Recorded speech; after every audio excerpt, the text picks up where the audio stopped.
Hi, and welcome to the first English session at day 3 of Career Bootcamp 2021, Taking Your Career Path Virtual. I'm Joshua Frame. I'm the National Chair of the Federal Youth Network, and it's a pleasure to have you all here with us today. I see we have a lot of attendees, and the numbers keep going up, so that's awesome to see. So throughout today's session, you can share your thoughts using the hashtag CBC_CDC on social media, so on Instagram, on Twitter, on Facebook, and share your thoughts, share the key advice that really strikes to your heart, to your goal in terms of what you're trying to learn from today's session. And I'll begin by acknowledging that the land on which I am joining you from is the traditional unceded territory of the Algonquin and Anishinaabe people. The Algonquin peoples have lived on this land since time immemorial, and I'm grateful to have the opportunity to be present in this territory. As we go through today's session, it's good to reflect on which traditional territories you are joining us from, as we have participants, I'm sure, from every corner of Canada. And Marcella, if you can put it in the chat, excellent. That link will take you to find out which traditional territory you are joining us from. So as we move through today's session, please share your questions by using the Q&A button on your Zoom app in the language of your choice. Today's session is in English, but if you have questions in French, those can be responded to by our panelists. Please use only the Q&A button because we have a huge number of participants joining us. So we won't be able to moderate questions through the chat, but please use the chat to share your comments, share your thoughts about today's session. So today we have Bindi Doshi, who will be moderating today's panel discussion. Bindi is an award-winning instructional designer and facilitator with 2 decades of experience in learning and development for the Government of Canada. She values the complexities people face and is struck by the impact a single moment in time can have on an individual, as every action matters. She works to create meaningful content for participants by creating these types of moments. So welcome, Bindi. And just to share a brief why first impressions matter in a virtual world or in a in-person world. Bindi's first impression to me was possibly the best first impression I have ever had of anyone. She said, "Hey, I'm Bindi. I'm back from a secondment, and I'm back in this role. You're the head of this organization. I want to connect with you and talk to you about future opportunities." So thanks very much, Bindi, for joining us, and I'm sure this will be an amazing panel. Thanks, everyone. Thanks, Josh, and thanks for telling me that. I'm going to make sure that I use that in the future. Good morning to our participants, and good afternoon to any of you who are joining us from out east. I want to start by welcoming our 3 panelists, Afreen Delvi, Shanu Benderi, and Sunny Perron. You all received the link to their extensive bios on GC Collab, so you already know that we are lucky to have them. I'll give you a few quick highlights, just for those of you who may not have gotten to read them just yet, which I do encourage you to do. So Afreen is a communications strategist for the Office of Public Service Accessibility at the Treasury Board Secretariat of Canada. Shanu, an analyst on the COVID-19 team, helping produce daily reports for senior executives, including for our Prime Minister. And Sunny is the new Executive Vice President of Shared Services Canada and the former Associate Deputy Minister of Indigenous Services Canada. Sunny, Shanu, Afreen, thank you so much for joining us today. First impressions are interesting because they are always a really popular topic for participants at Career Bootcamp. So I want to start by posing a general question, and I'd like to start with you, Afreen, as you are our resident communication expert. In any scenario, whether it is a networking situation, a chat with a new colleague, maybe a potential employer via job interview, quite frankly, a blind date. At the end of the day, when you think about what constitutes generally a good first impression, what comes to mind for you? I think for me, it's being confident. You're there for a reason. Be confident in your skills. Be confident in yourself. Breathe so that you can speak clearly. And I think body language and your posture, sit up straight, I think that in a virtual world, it's easier. Like I could be tapping my feet right now and you would never know. But, from my waist up, like as long as I look good and I look ready to take on a challenge, eye contact, and also most importantly, be your authentic self. So be you. You're there for a reason. Yeah, and there's a lot there in a couple of sentences. There's a lot there for us to consider. At the end of the day, a lot of people say, hey, the first impression is about being memorable. Whatever that looks like to you, it is about being memorable. And Sunny, I want to come to you and ask you, do you feel like that notion of being memorable, that notion of that amazing first impression changes in a virtual world? Oh, you're on mute.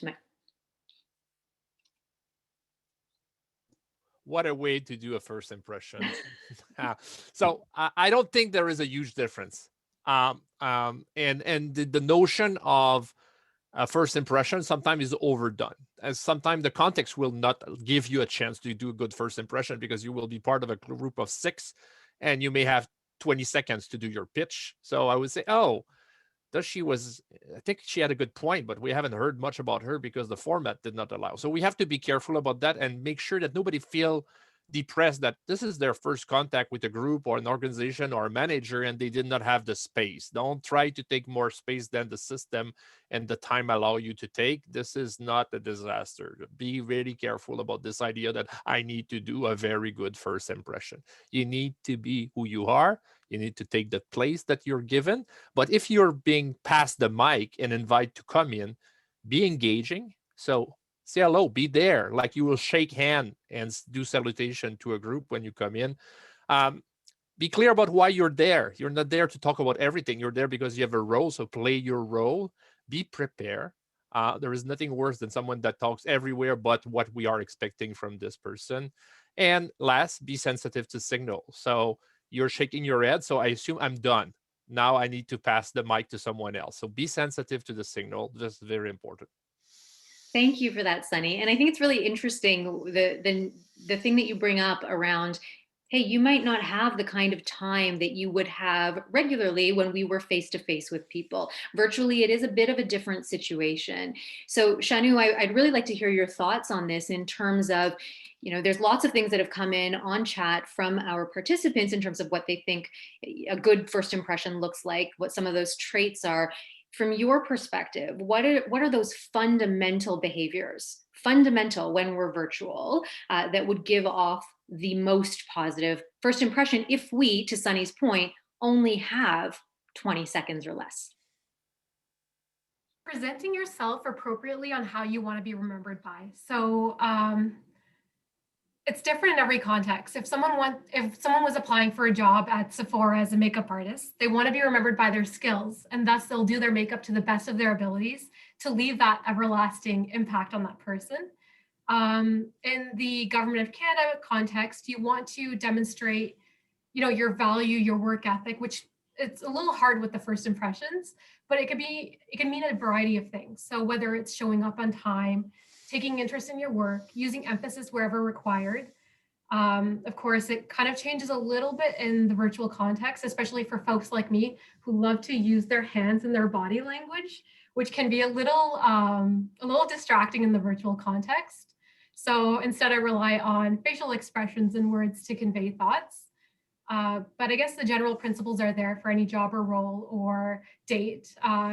You'll leave a good impression if you're courteous, respectful, and left the impression you wanted to leave. So it really is about figuring out how do you want to be remembered when you walk out the door or close out that Zoom meeting, essentially, right? What are you leaving behind? Are people looking at you and saying, wow, she was super confident. Wow, she had a great smile. Wow, she really had a lot of really interesting things to say.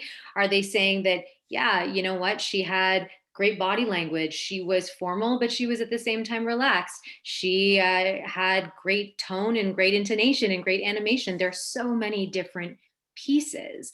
And I think what's really interesting is that in a virtual world, that first impression is not as intuitive for us as when we are face to face in the real world, dealing with people one-on-one. So my question, and Afreen, I'm going to pose this one to you.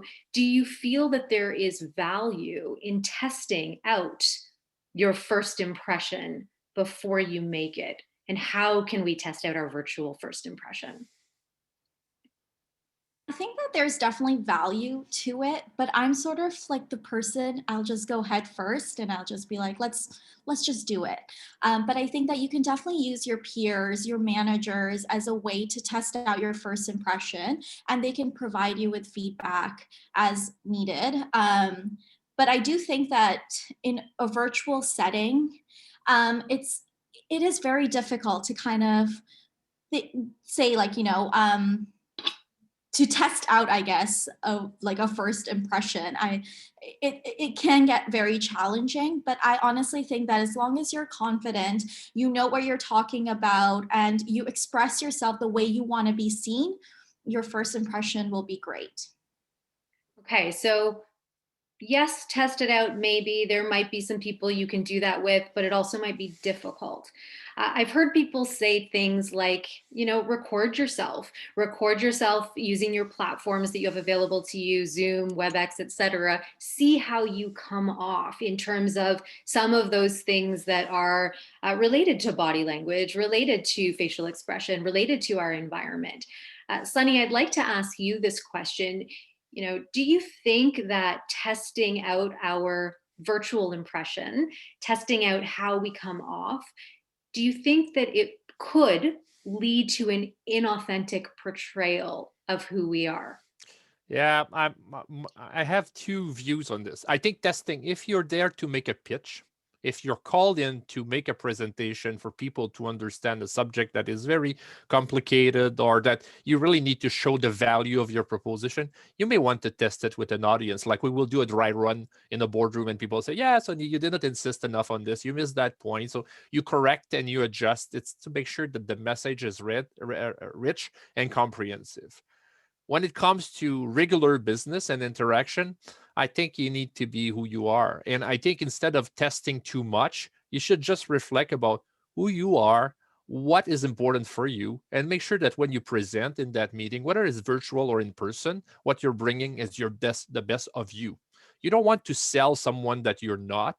You don't want to appear on the screen someone that you're not, because people will discover like 2 meetings after where you did not have time to prepare that, oh, it's not the same Sunny. So you want to sell yourself. Now, I think getting feedback from people is not bad. When I was younger public servant, I was told after a board, you come so prepared that you're a bit arrogant. So, okay, I will prepare less. I did not want to be arrogant, but I think probably I knew too much my shit, and I was pushing my envelope there, and I did adjust there. I wanted to look prepared and professional and had to adjust. So I think getting some feedback, not a bad idea, but I would caution about over preparing. Be humble, be yourself, be proud about who you are and what you're proposing to others, and stay grounded there. And then you adjust from there. It's not a one-time shot here. Sure. Thanks for that. I think that's really on point, and it's really interesting in terms of what we can consider. Because at the end of the day, to be the best version of ourselves, we have to know what makes us the best version of ourselves, and sometimes we don't always know. So asking for that feedback from our managers, from our peers, what is it about me that is strong, that conveys a strong presence, that speaks to these skill sets that I'm looking to convey in terms of the job I'm applying for or the person that I'm networking with. So I think that's really great advice, and you need to target it in terms of who it is that you're trying to make the impression on. First impressions are about more than just that one-on-one first contact with someone, because we live in this different world now for the last X number of years. We are in a more digital era, and we all have this digital footprint that is going to influence, whether we like it or not, how people perceive us, including our potential managers. So Afreen, I'm going to go to you first on this question, as I'm interested in knowing what your thoughts are on those basic do's and don'ts when it comes to what we need to consider about our digital impression. Okay, in terms of our digital impression, I think that it's very important that we don't have slanderous posts, for example, on our Twitter or our Facebooks. So that's just basic, a basic tip. But I also do think that you can use your social media as a way to brand yourself and the impression that you leave. For example, my social media has a lot of stuff about accessibility, disability inclusion, because in the public service, I work for the Office of Public Service Accessibility. So that's something that is always constantly on my mind, and I'm always tweeting about it, or I'm always posing questions about it. So I think that as long as you use your social media and your digital platforms in a positive way to not only like drive your work, but also your ideas and your thoughts, I don't think that you can really have a negative impression as long as you are aware of what you're posting and you don't post anything slanderous. Okay, so really interesting because, and Shanu, I'm going to go to you for this because Afreen is bringing up that concept of brand, right? That concept of having a personal brand. And when we talk about brand identity, we're basically saying, we're talking about that intentional effort to create or influence public perception. So you did some work. I know that you did some work with the Beyond 2020 initiative back when. And I'm interested in what your thoughts are on terms of personal brand in the context of the government of Canada, because we all have a personal brand. Should it change? Is it different than is there a personal versus a professional, or are we who we are? And how does that work within the government of Canada and our jobs as public servants? I absolutely love this question. Especially because we have such a variety of like excellent collaboration tools such as GC Collab, GC Connects, to just name a few. It's using these platforms along with others such as Twitter, Facebook groups, and connecting with your colleagues. There's a lot of popular hashtags that are kind of going around right now across the public service. To name a few, I think there's hashtag OpenGov, hashtag DigitalGov, hashtag public service. And through this, I've met a lot of interesting people, Abe Greenspoon, Joshua Frame, Amanda Bernardo, just to name a few. They're in completely different departments, but they've helped me significantly in my role, and specifically as an innovation officer, kind of leading this whole Beyond 2020 movement. There's also a lot that social media provides, which you can leverage, such as taking that opportunity to connect with senior executives. I'll be the first to admit I've shamelessly connected with senior executives after a presentation they gave to either let them know I enjoyed it, or I asked a few questions afterwards where there were areas that were unclear. And I find this brand kind of helps you break down those silos that we've been working so hard to break down, to share that information openly and connect with public servants across Canada. Now, like I use Twitter to tweet about my work, highlight work in progress, talk about engagements, upcoming milestones, and obviously less now that I work on the COVID-19 team, since most of the information that we work with on the daily is secret or top secret. But I use it to share like my expertise on specifically Beyond 2020 and answer questions related to my work in the innovation space. And you talked about Beyond 2020, and so I would engage with users and sort of leverage some of those initiative hashtags as well, such as hashtag BY 2020, I believe, or Au-delà de 2020. And I still use Twitter right now to keep on top of news, what other folks in the GC are working on, and to share content that's very close to my heart, such as the various BIPOC movements.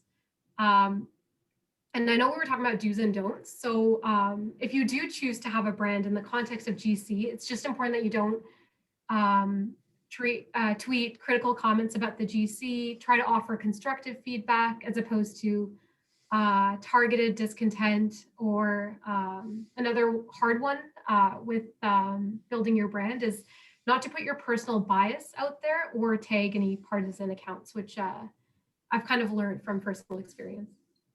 So I appreciate that a lot, Shanu. And I want to ask two questions. The first I want to ask is just to all of you generally, have you Googled yourselves? Yes?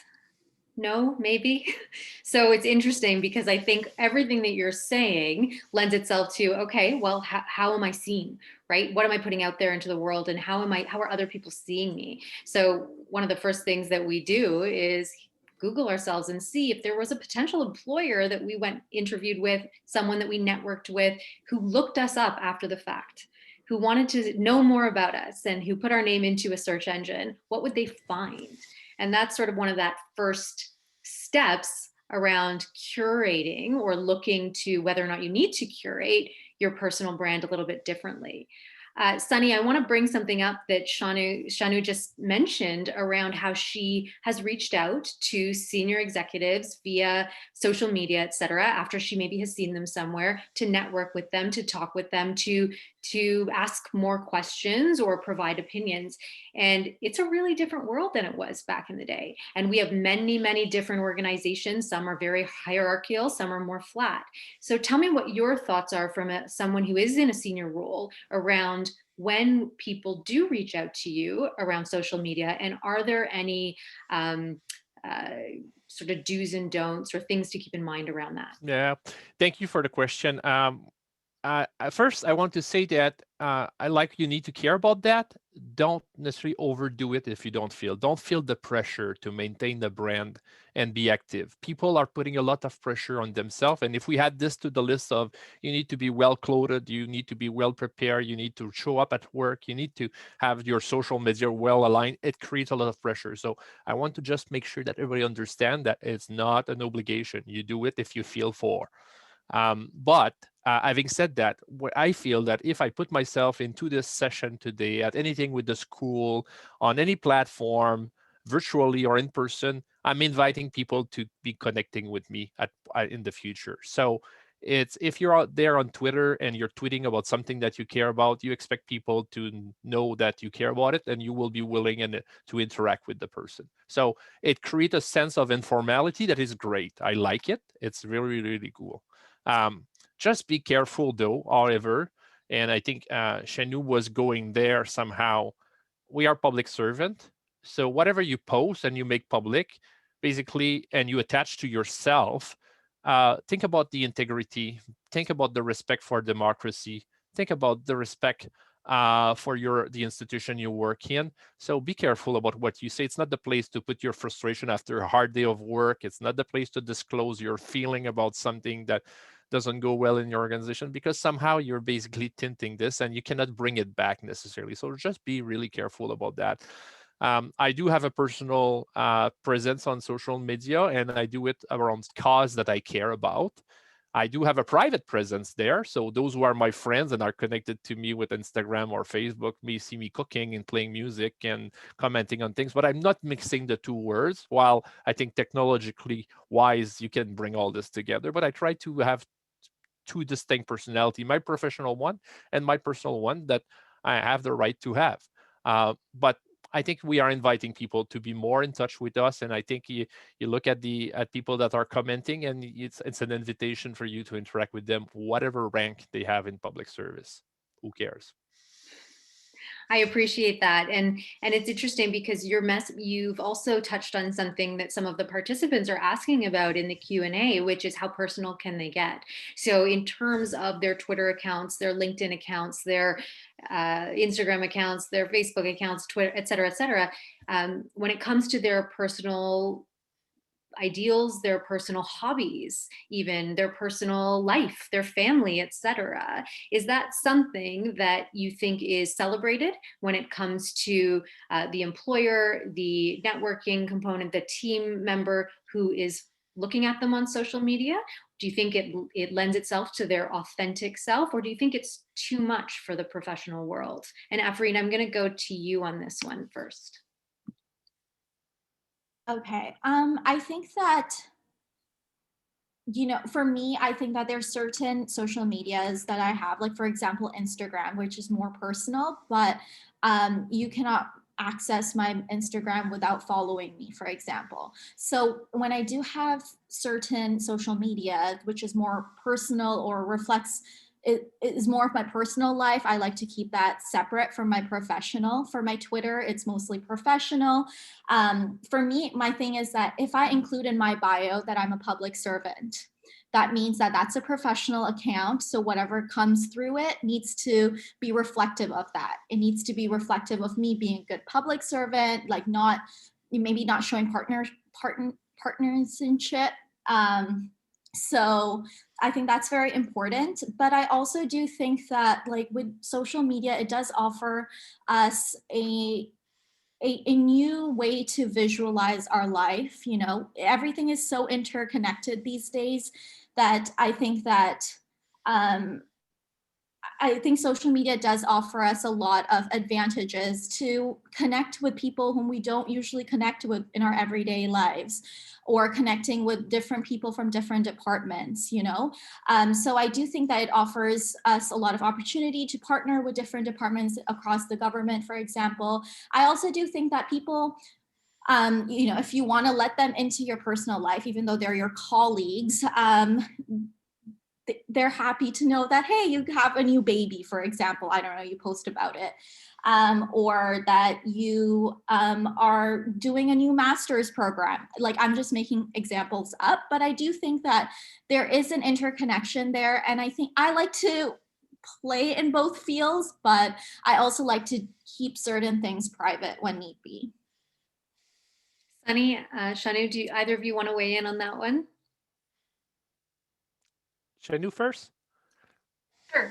So I'm actually just staring at this report at the same time, where I was just reading on Saskatchewan News for a work research project, and a new study on mental health found that 20% of Saskatchewan respondents were experiencing high levels of anxiety and depression since COVID began, compared to 7.6% before COVID. Now, the reason I'm trying to bring this in is because just fully cognizant that it's a completely different world out there due to the pandemic. And I've kind of made it a note for every team meetings that we have to add in just like a little bit of a personal bit, just to humanize our interactions again. And just add in that little bit of a little bit of small talk. So we're not just talking about work all the time, which also in my work can get a little depressing because I live, breathe, hopefully don't have COVID, but I'm just in this space constantly. And if I ever talk with friends, it's usually about COVID as well. So, thanks for that, Shanu. Sunny, did you want to make a last comment on this piece? Yeah, maybe a bit like Efren. I think it's important when you put your title in the name of your organization, you speak a bit differently than when you're speaking on your behalf. So if there is a way to cluster your social media life, it's better for you. I think it's better also for your role within an organization. It will avoid a number of problem or criticism that suddenly you're profiling stuff under your title. So I try to be really diligent about that.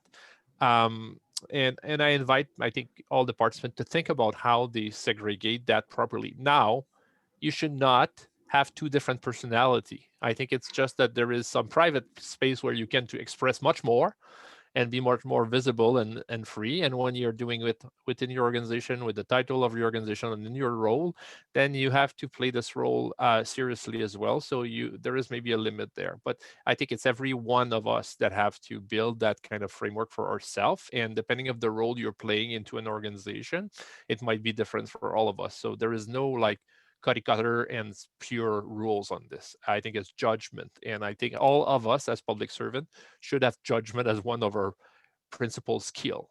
And this is a place where you can apply that. And I appreciate that, Sunny. And I think that when it comes down to it, what we need to remember from the discussion that we're having, which has sort of expanded in talking about social media and how we portray ourselves, at the end of the day, when it comes to our career in public service, whether it is a new job that we want, whether it's somewhere where we are taking an interest, whether it's our first time in trying to get a permanent position with public service, at the end of the day, we have the opportunity to proactively curate our reputation, right? And look at what we're putting out there and how it impacts our reputation and our brand. Employers are looking at those kinds of things. So we want to make intentional decisions, no matter what we're doing, to put ourselves in the best position possible. I want to pull us back a little bit to that notion of the first impression when we do meet people now in the virtual world. So the notion of what we are physically and verbally portraying to people. And someone asked this question a little bit earlier on in the Q&A. They mentioned, yeah, well, what happens if I don't make a good first impression? Which I think is a really interesting question for us to tackle, because no matter our intentions, we sometimes slip up. We sometimes literally or figuratively trip over ourselves. So if we have made a bad first impression, one, can we come back from that? And two, how? So let me start with you, Efreen, on this. Sure. You can definitely come back from it. I think that first and foremost, you need to focus on what happened and why it happened. Why did you have that bad impression? Was it because you were having a bad day? Reflect on it. You know, this is an opportunity for you to learn from that experience, and don't be so self-critical. I think the first response we always have is that I did it wrong. It was my fault. I should have done better, which is good. Yes, of course, you need to like criticize yourself a little bit, but more of a reflective path. Think of it as a way to learn and a way to improve yourself. Admit your mistake. You made a mistake, something happened, it's fine, and move on from it. You know, there are going to be more interactions with other people. You're going to get a chance to meet this person again and make a better impression.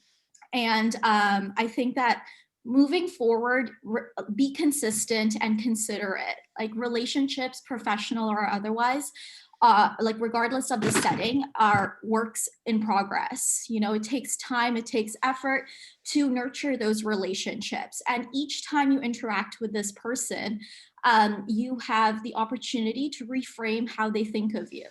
So think of that and like be positive. It's fine. We're humans. We're not going to be perfect 24 hours of the day. There are going to be days where we don't make the best of impressions, but it doesn't make us any less worthy or any worse than what we are. You know, I think it's like a learning opportunity. Take it head on and move on from it. So do you think, and Sunny, I'll pose this to you, do you think though that first impression really carries a lot of weight? Do we have the chance to turn around, as Afreen is saying, and reframe it and admit we made a mistake and try something different? Or are people saying largely that, well, that person's impression is now stuck with me? Is it going to take way more to shift the narrative after that first time? I don't think so.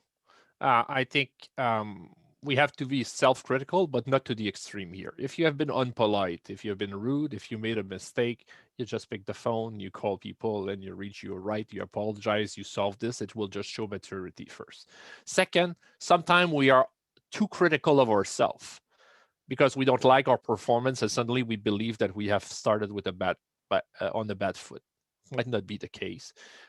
Reading the expression of others, you may read stuff that is not real either. You may perceive that you did not do a good impression, and at the end, it's not that. It's the other person reacting in a way that you're not able to decode, and it's much more difficult in the small square on your screen to say, okay, is she happy? Is she unhappy?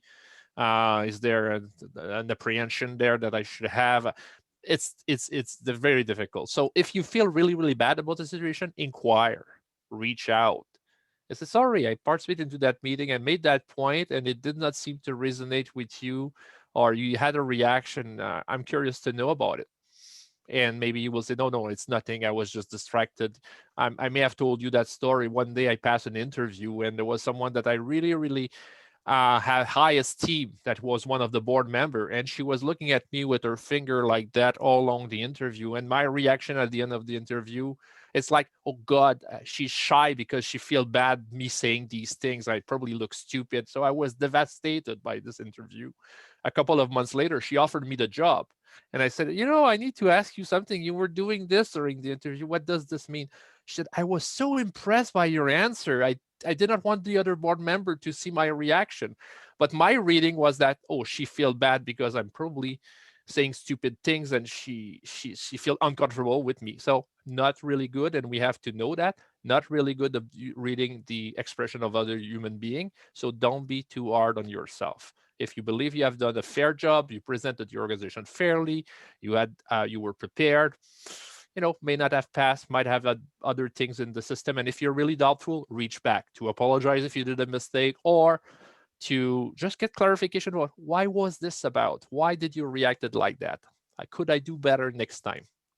So really great point. Thanks, Sunny. So I appreciate that. Ask for the feedback, reach out if you think that you have misstepped, but also take your own performance with a grain of salt. Right? We know this. We know, and it's out there. It's a statistic. We always perceive ourselves doing worse than we actually do. I'm sure that all of the panelists here will shut down their computers after this is over and say, "Oh, I don't know how that went." Whereas someone else might look at it and say, "No, that was really helpful, and we really appreciate the way that you put yourself out there."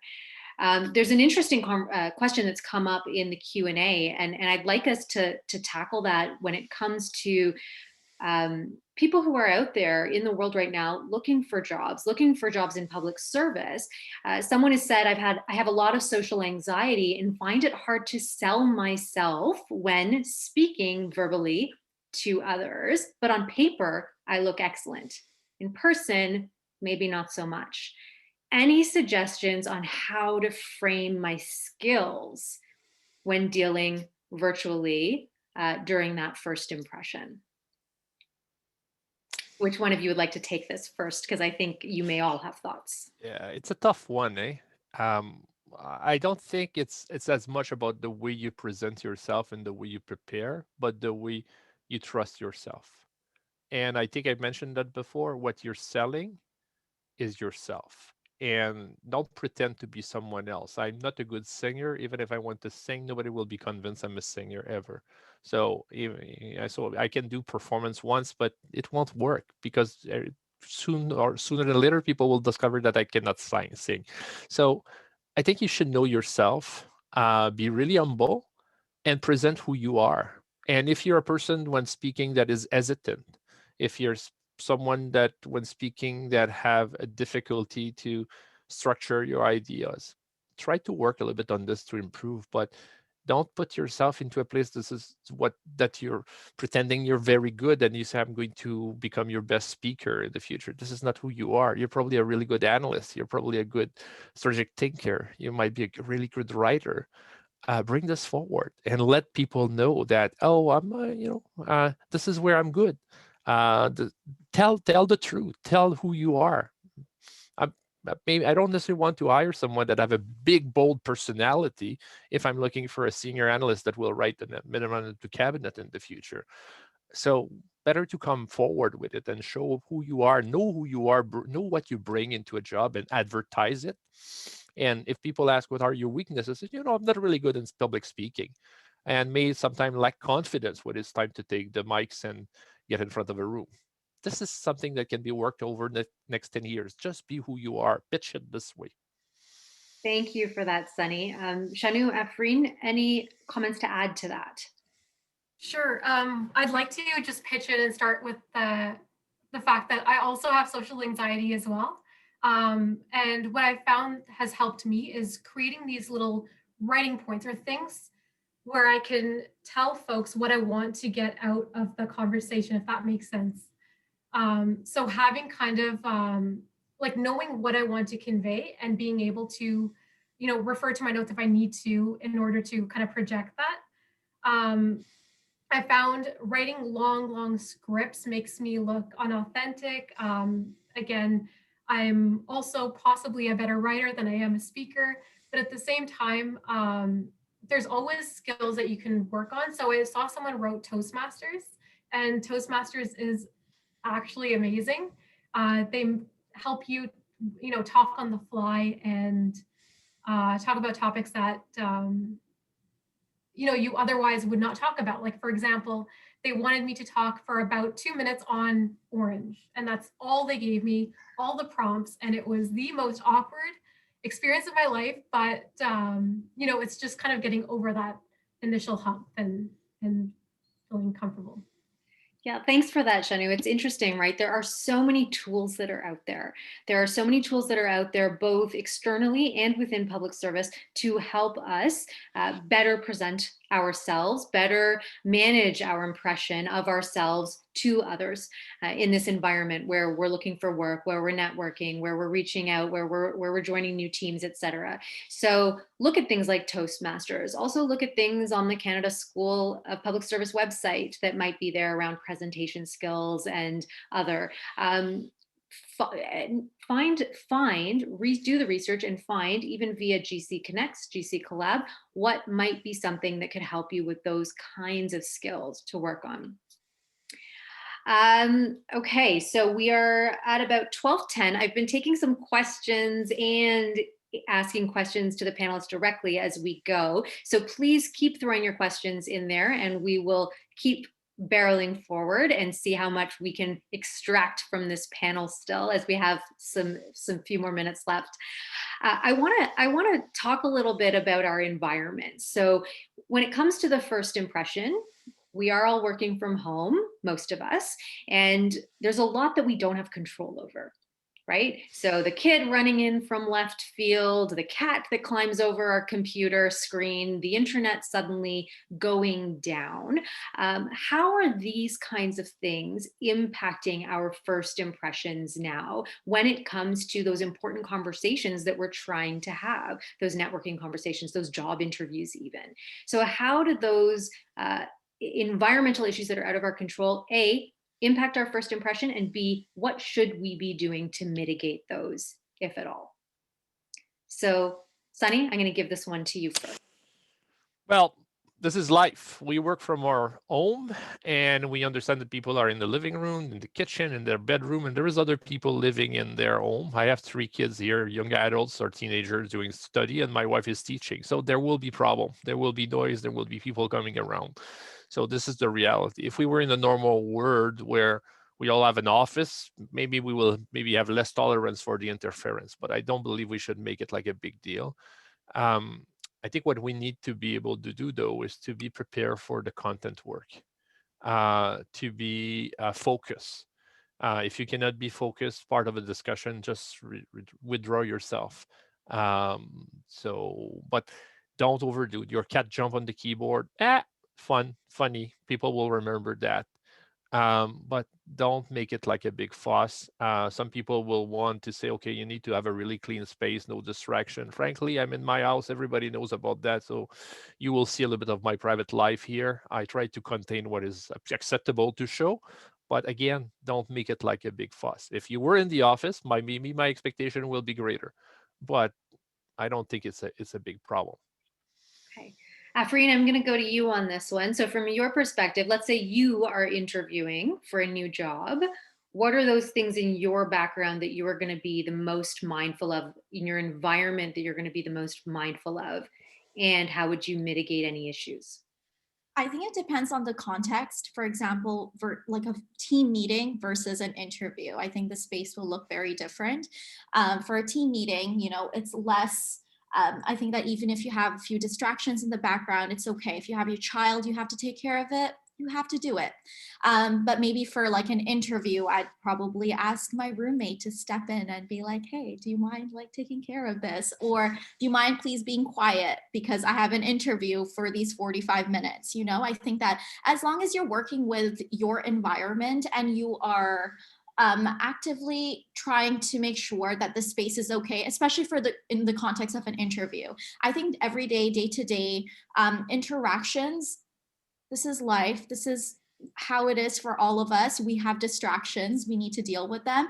And I don't think your colleagues are going to be like, Afrine, I could hear music playing in the background. Like, how dare you? I don't think, they wouldn't do that, I think people are more mindful that it's a different situation working from home, and they're accepting of it because we're accepting of them and they're accepting of us. Okay, Shanu, anything you'd like to add there?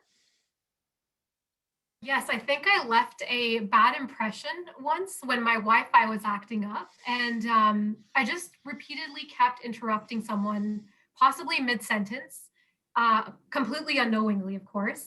And in this specific context, I remember that they were sharing an idea or a vision, and by me interrupting them, I was inadvertently telling them that their thoughts, their ideas didn't matter. So things happen, and I did bring it up to them afterwards, and I just kind of, showed that I was self-aware. My Wi-Fi was acting up, and I explained myself, and it's not the norm. And then that's it. You just move on. You don't marinate in the bad impression or the issue that if the child is, yelling in the background, you're not constantly bringing that to everyone's attention. You're kind of, more focused at the agenda on hand. Okay, thanks for that. And I think what's interesting as well is when we're sitting there and we know that we're going to be, let's say, sitting down to talk with someone, and this could potentially influence our career going forward, do we mitigate it by simply telling them ahead of time, hey, my kid's been really sick. I'm really sorry, but you might hear them crying in the background, or I might need to leave briefly. My dog is acting up and has been barking, and I'm really apologetic for that. It's not usually like that. So those kinds of things for sure can help mitigate. There is a question that's coming up, which I think is a really important one, that has to do with nerves, because this is a popular issue when it comes to creating our first impressions.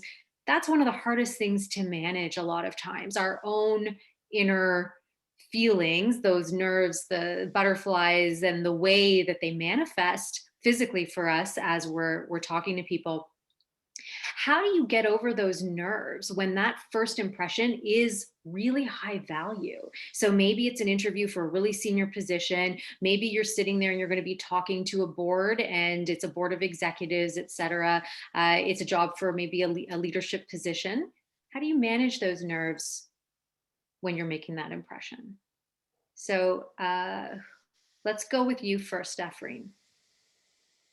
Sure. I remember my first interview with the government, and I was so nervous. I was sweating, my palms. It was just, it was a mess. And I remember my manager like took out her hand to shake it, and I was like, I'm so sorry, I'm really sweaty. And she just laughed, and she's like, that was the funniest thing that happened to me all day. She's like, people have been coming in and they've been so like rigid and uptight, and she's like, that was like, thank you for doing that. And automatically I felt that like just being human, and like just it just made me relax, because I was like, oh, she saw that I was nervous, but she didn't react in a very negative manner.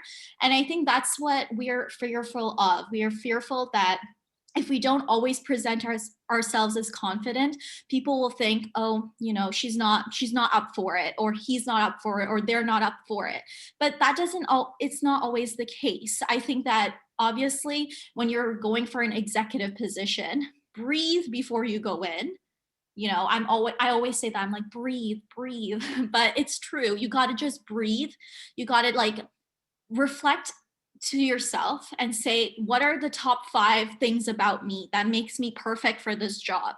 And keep on thinking about that in your head. And I think that calms you down, because you'll realize that, yes, I'm perfect for this job. Or maybe you might think, maybe not so, but still, you'll still give it your best shot. And I think that that's very, like, it's a human response. You're going to be nervous. Use that nerves to like motivate you to do even better. Think of it as a challenge and say, hey, I'm going to treat myself after this. I'm going to breathe. So do that. Okay. So I'm going to flip it over to Sunny and ask you, from your perspective, first of all, do you still get nervous when making a first impression on someone who's at a senior level? Yeah, I'm not. I would not say it's about making a first impression. I don't really care about making a first impression and being nervous for that. I'm sometimes nervous and I don't know where it's coming from. Okay. It's just that I'm nervous about this interaction. I'm nervous about this meeting, this discussion, and I don't know where it's coming from. It's something that is within us that you cannot see coming, and that might hit me at any time. One thing I know is that when I'm nervous and I feel that kind of sense of anxiety, I have to pace myself. I have to slow down everything I do. I will come into a boardroom and take the time to shake the hand of everybody and say hello and sit at the table and not be the first one shouting the first word. I let things go. And suddenly there is something that happened between human beings there is a relationship that is being established, and we become at the same, en français on dit diapason, when you tune the note, and then we all feel better in that relationship. It's not, you may not be the only one into a relationship that is anxious and nervous about the situation.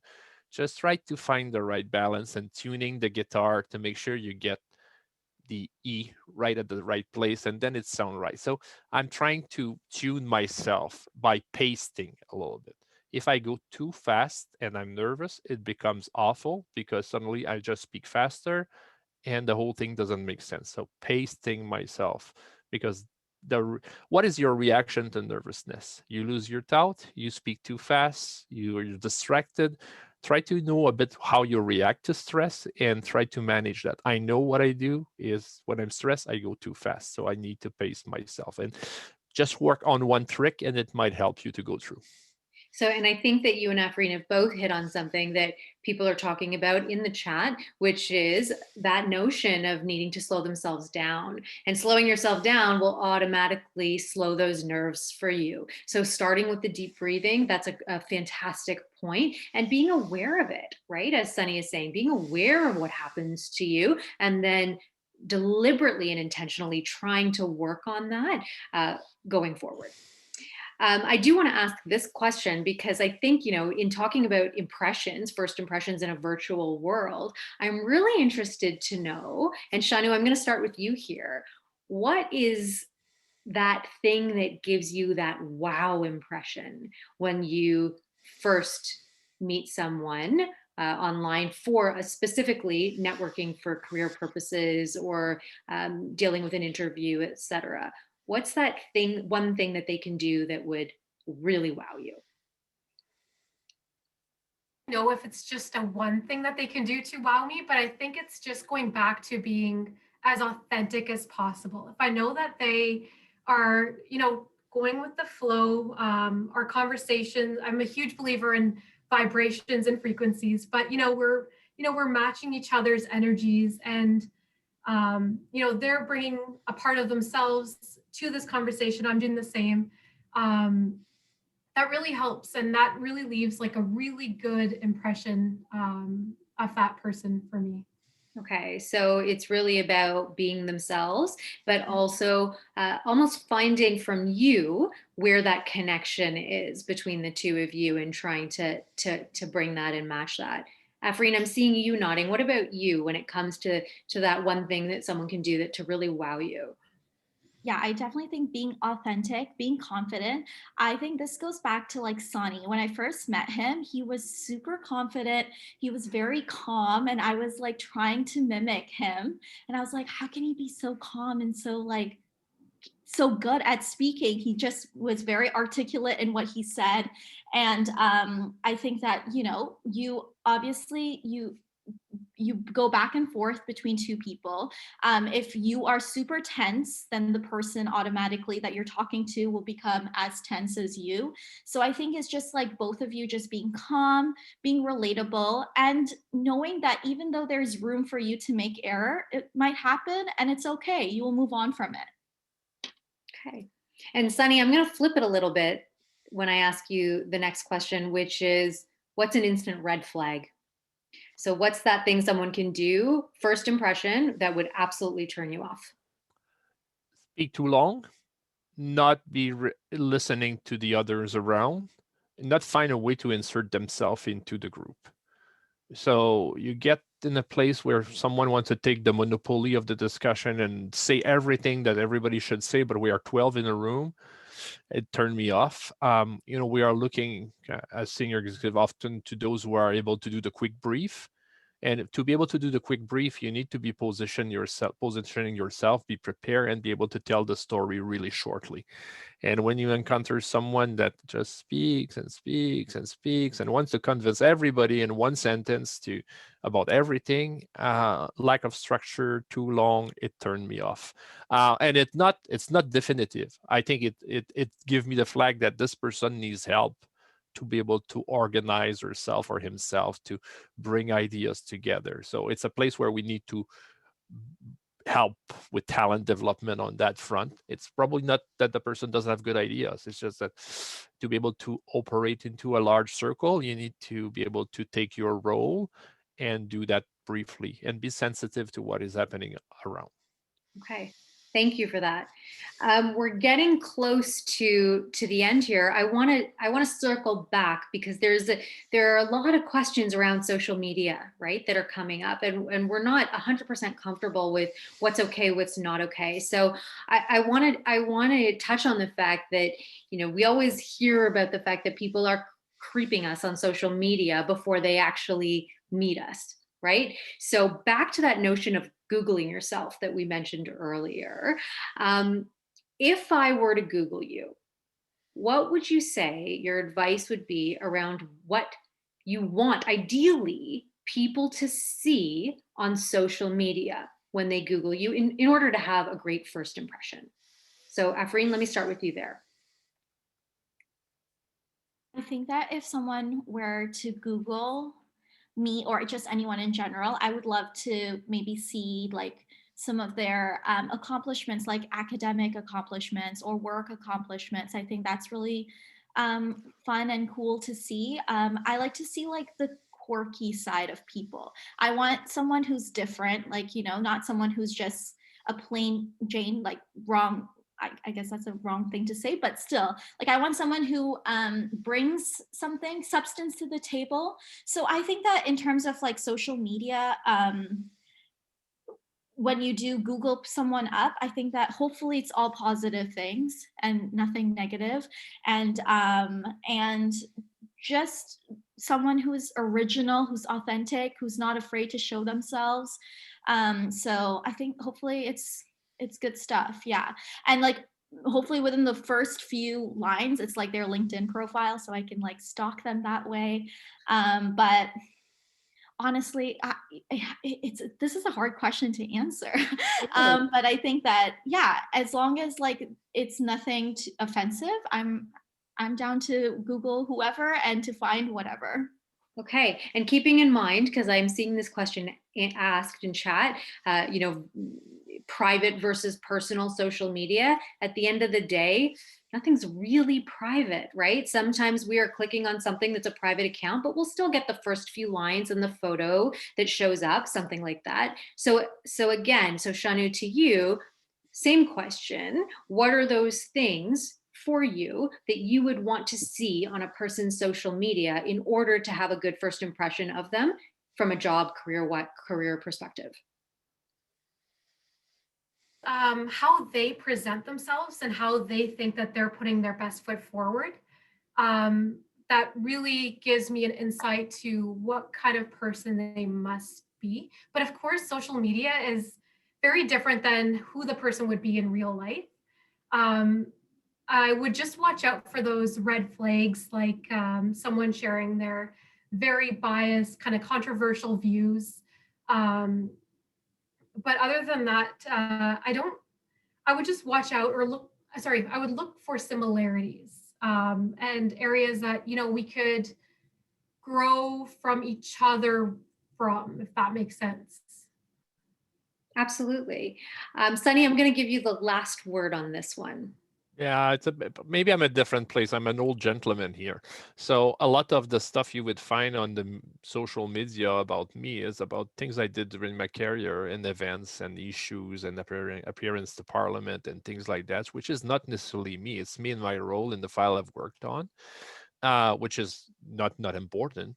But I do expect that there will be a little bit of balance about what I care about beside my work. The cause. So it's why on my Twitter account, I try to be present on cause that matter for me. So to get a balance, but I've given up that I can fascinate myself who I am on the social media anymore, because there is an historical package now that come with everything I do that is public in my work. So from incident to great success and announcement and all that. So it's a mismatch. It's not Sonny Perron. It's part of my story, but probably not fully me. But a little bit of myself is cool to see in there. For example, I really like the fact that a lot of coverage recently is about the GCWCC campaign and my role and some of the cause I sponsored and things like that. I care about these. So this is nice to see that there is still a place for me into that story. Absolutely, which is a lovely way, I think, to end that commentary around this. Find a way to put yourself into the story in the way that you want to see yourself, right? You drive that. Sunny, Afreen, Shanu, thank you so much for your time and your insight around everything that we've talked about today. To our participants, to that first step, I think, in ensuring a strong first impression is about caring about what your first impression actually is. So thank you for joining us today. Be sure you take all of this amazing advice from these panelists and balance it with that one piece of advice that's been flashing from all of them, which is be you, be your genuine self, lean into your authenticity. Thank you again for being with us today, and we really hope you enjoy the rest of your time at Career Bootcamp 2021. Take care, everybody.